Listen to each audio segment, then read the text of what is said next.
제가 지난번 국감에서도 MBK 경영 행태에 대해서 지적을 하고 그때 고려아연이었고 또 사모펀드 먹튀 운영에 있어서도 버스 준공영제 얘기하면서도 문제가 있다라고 얘기를 했는데 그때 제가 금감 원장님께도 순기능을 제외하고 이런 악질적인 이 한마디로 투자 형태에 대해서 좀 대응을 해야 된다라고 얘기를 드렸었습니다. 예, 기억. 그때 금감 원장님께서도 대책을 강구하겠다라고 답변을 주셨고요. 그래서 연구용도 발주했고 지금 뭐 여러 가지 검토 중에. 예, 이 지금 사모펀드 관련해서 정말 사회적으로 큰 문제인데요. 지금 홈플러스 임직원이 19,500명 수준이고 입점 기업이 8천여 개, 납품업체까지 하면은 경제활동 인구가 대략 한 10만 명 정도로 추산이 됩니다. 혹시 김광일 대표님 홈플러스 회생 이후에 매각하실 겁니까? 아니면 정상 운영하실 겁니까? 저희한테 권리가 없고 회생 계획 법원에 승인받는 거에 따라 되어 있습니다. 일단은 정상 영업, 정상 운영하는데 일단은 예. 그러니까 회생 법원에 있는 건 알고 있고요. 그 이유를 얘기하는 거지 않습니까? 지금으로선 저희가 어떤 계획이 있는 건 아닙니다. 그러니까 매각을 하는 것도 그럼 가능성을 두고 있는 거예요? 그건 뭐 채권자 협의회의 의견이 더 중요하겠죠. 그건요.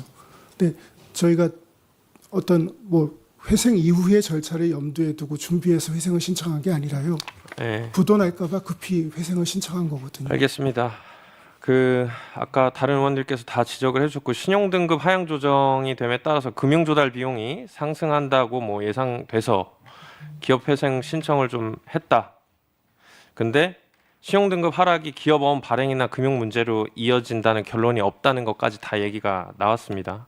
그 일반적으로 우량채로 인정이 되고 이게 기업회생의 주요 원인이 된다라고 주장하기엔 인과관계가 좀 약해요. 근데 이 절차를 한번 살펴보면요. 회생 신청을 보면은 자정이 조금 지나서 0시 3분에 하셨어요. 맞죠? 예, 뭐 그렇습니다. 네. 내용 잘 모르세요? 뭐 그날 뭐 밤 늦게까지 밤을 새워가면서 신청서를 준비하고 준비된 대로 넣었기 때문에 그 시간이 맞을 겁니다. 네. 당일 11시간 만에 개시 결정을 받았어요. 근데 우리 의원실에서 파악을 해보니까 24년 법원에서 기업회생 개시 결정 걸리는 평균 기간이 어떻게 되는지 아십니까? 제가 이번에 개시 결정 받으면서 들은 바로는 하루 만에 나온 게 가장 빠르다고 들었습니다. 네. 평균 시일이 47.4일이에요. 이게 작년부터 위기설이 있었던 건설사들도 보면은 신동아 건설이 16일, 대우조선해양건설이 14일, 오늘 얘기 나왔던 삼부토건도 10일 소요됐어요. 근데 어떻게 3일 만에 서류를 준비해서 법원이 바로 개시 결정을 내리는지 참 의문이 듭니다. 그래서 절차를 좀 더 들여다봤어요. 통상적으로 전자소송 시스템 기업 회생을 신청하게 되면은 사건 배당팀에 접수가 됩니다. 팀에서 재판부로 사건 배당이 되고 재판부가 사건을 인지하고 그때부터 대표자 신문 절차라는 이 회생 여부에 대한 심사를 진행을 하게 돼요. 근데 홈플러스 신청 과정을 보면 자정에 신청한 사건을 바로 사건 배당팀에 새벽 1시에 공식 접수해서 재판부로 넘겨요. 1시간 만에. 그리고 재판부가 이를 몇 시에 인지했는지는 모르는데 결론적으로 아침에 홈플러스한테 연락을 해가지고 신문 일정을 잡았다. 이렇게 돼요. 그리고 10시에 신문이 열렸죠. 그렇죠? 예, 10시 신문 했습니다. 네. 아까 말씀드린 대로 보통 평균 한 47일 걸리는 거를 이게 지금 신문이 바로 열릴 걸로 예상을 해가지고 뭐 현장에서 이 기다리고 있었는지 모르겠어요. 네? 그건 아닙니다. 아니 근데 근처에서 대기를 하고 있지도 않았는데 어떻게 바로 그 심리 절차에 바로 참여를 합니까? 저희 그 변호사님 지도에 따라서 저희가 신청을 준비했고요. 그 절차를 진행했습니다. 아니 그러니까 그건 알겠는데요. 보통 심리 절차가 얼마나 걸릴지에 대해서 알 수가 없는 건데 어떻게 그렇게 빨리 10시에 결정이 나고 11시쯤인가 심리 참여를 한 거죠. 그죠? 그 부분은 뭐 저희는 그날 경황이 없어서요. 변호사님께서 말씀하신 대로 법원에 갔고. 네, 알겠습니다. 예. 그리고 또 하나 확인한 게 있는데 메리츠 금융그룹 주요 채권사 맞죠? 예, 맞습니다. 여기도 회생 신청을 뉴스를 보고 알았다고 합니다. 보통 기업 회생은 워크아웃 같은 것들 채권자랑 논의하고 진행하죠. 논의하셨어요? 사전에 논의하지 않았습니다. 그러니까 당장 상거래 못할 정도로 돈이 없는 것도 아니고. 근데 왜 바로 법원으로 갑니까? 채권자랑 상의도 안 하고. 송구하지만 작년에 팀원 위F 사태를 보면서 부도가 난 다음에 회생하는 건 늦다고 생각했고요. 부도 위험이 있으면 빨리 대책을 세워야 된다고 생각했습니다. 송구합니다. 뭐 그런 것도 있고 일각에서는 이런 얘기도 있어요. 메리츠 금융그룹에서 1.2조 원 차입한 거. 이거 고금리 금융부채에 대한 이 차환 비용이 증가하니까 기습적으로 신청한 거 아니냐. 이렇게도 충분히 생각할 수 있을 것 같은데 어떻게 생각하세요? 그런 의도는 전혀 없었습니다. 그리고 우리 존경한 민병덕 의원님이 아까 지적을 해주셨는데 3월 4일이라는 날이 입점 업체 1월분 판매 대금 지급하는 날이었죠. 예, 맞습니다. 근데 하필 3월 4일에 회생 신청을 또 해요. 이것도 생각한 바 없습니까? 저희가 그 당시엔 경황이 없어서 송구합니다. 경황이 없고 송구하다는 얘기 좀 그만하세요. 제대로 된 답변을 못하면 맨날 송구하다는 얘기만 합니까? 이거 기업회생 신청 사유도 석연치 않고 채권자 논의도 안 하고 자구책도 없고 이게 대국민 기만극 아닙니까? 그래놓고서는 지금 정상 운영하겠다 매각 안 하겠다 매각할 것 같으니까 질문하는 거 아니겠어요? 지금 하는 행태를 보니까. 그리고 홈플러스 인수하고 나서 지금까지 몇 개 매장 폐점됐습니까?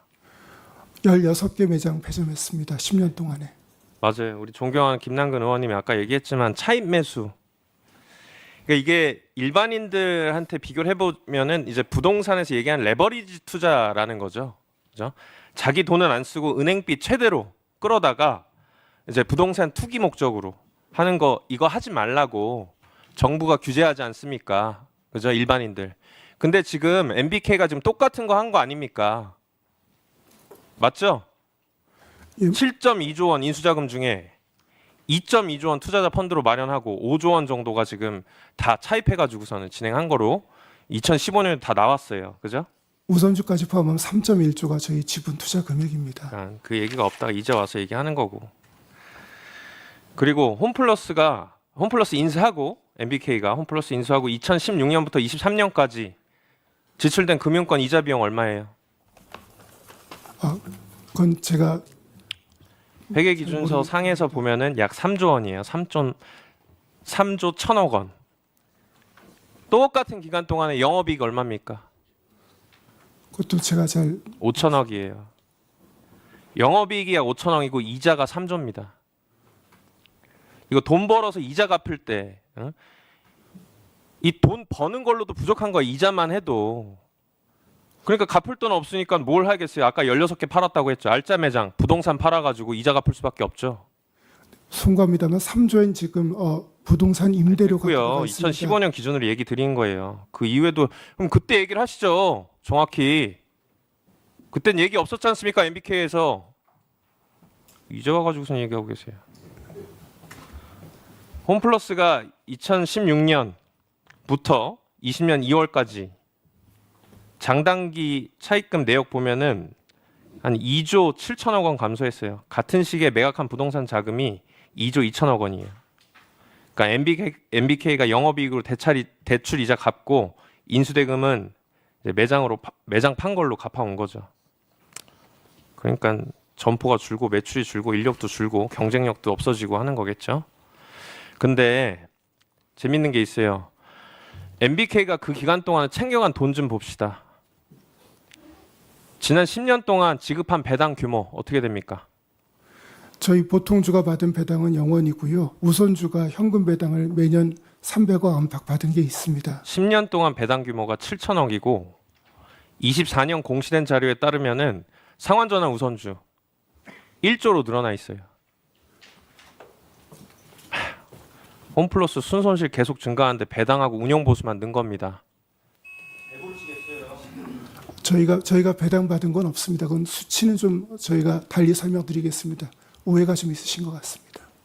이건 나중에 설명하시고 이런 식으로 MBK가 계속 경영을 해왔는데 이게 MBK 카스너스 문제만 아니라고 봅니다. 금융당국에서도 이런 부분에 대해서 좀 짜임새 있게 내용을 좀 구체적으로 들어가서 제가 김병환 위원장이 얘기하신 것처럼 순기능이 있다는 것도 알죠. 근데 지금 우리가 순기능만 보고 이런